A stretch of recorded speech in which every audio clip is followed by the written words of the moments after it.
The Bentley Blower, one of the most iconic cars of the pre-war years. Developed by Sir Tim Birkin in a quest for more speed, in conjunction with Amherst Villiers, he attached a supercharger to the front of the car. This gave the car almost 240 brake horsepower, above the 175 brake horsepower for the road car. And at Brooklands, it took the lap record at just over 137 miles an hour.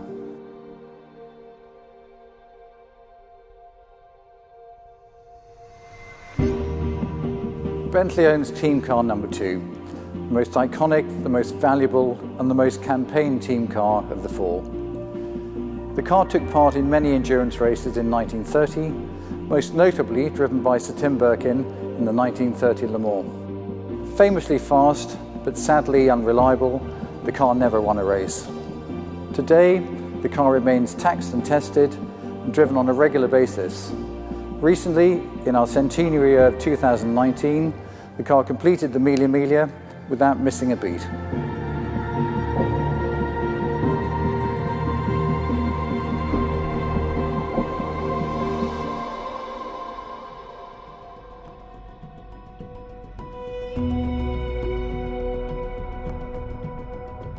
As part of the rebirth of Mulliner, the oldest coach builders in the world, we were looking for something to do with the ingenuity, the creativity and the engineering skills that we had developed through the restoration of the Corniche.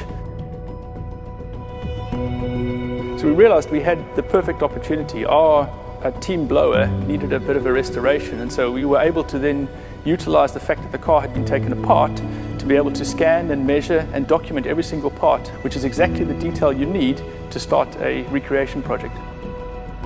In late 2019, we dismantled the original team car, scanned all the individual components, collated all the information into one CAD model.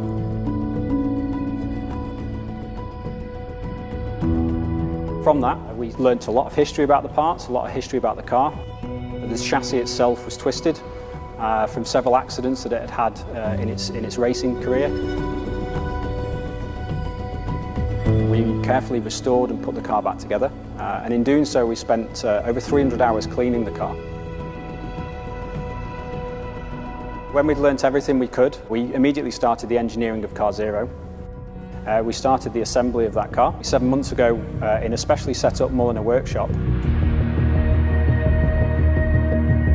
We used the CAD model that we created and working with specialists around the country and experts to create nearly 2,000 parts required for the car. We used a supplier called Israel Newton and Sons who produced boilers for engines, steam engines.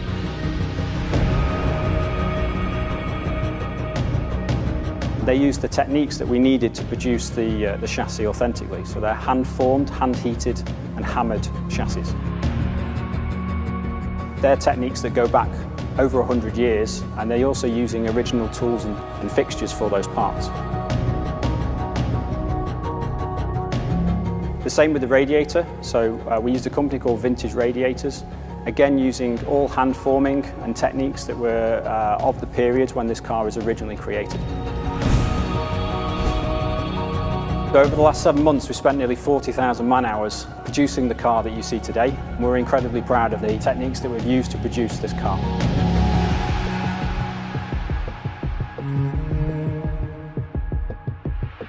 Recreating designs from the 1920s is an incredibly difficult and complex process. Fortunately, here in Mulliner, we have a large group of talented craftsmen working in metal and in wood and in leather that enable us to utilize those skills and look back at the designs from the past to create this new car. The new blowers have a brand new ash frame. Those frames have been taken into the workshop here, and those expert craftsmen have retrimmed them using the same techniques and the same methods as used in the original development of the car. So the seats have been trimmed with the oxblood red Bridge of Weir leather, and they're also stuffed with about 10 kilograms of horsehair in the same way that the original seats were.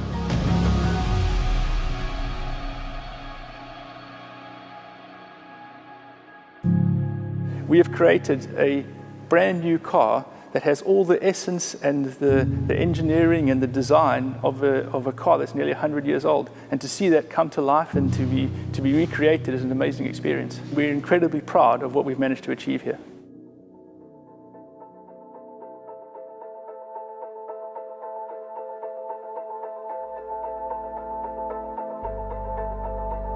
When I look at this car now and see the detail and the quality of every component that we've created, it's a true testament to both the team at Mulliner and the community of collaborative partners that we've worked with to bring this dream to reality.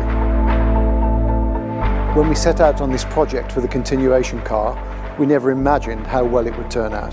The craftsmanship and the engineering of this car is absolutely world class.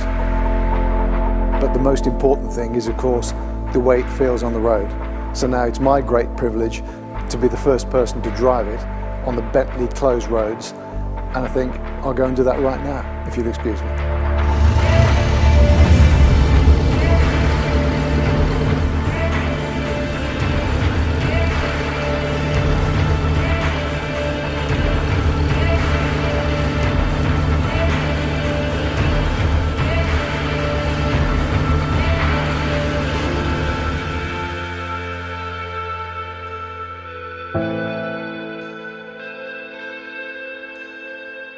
I'm pretty sure that both Sir Tim Birkin and Walter Owen Bentley would be proud of what we have achieved in homage to their original achievements.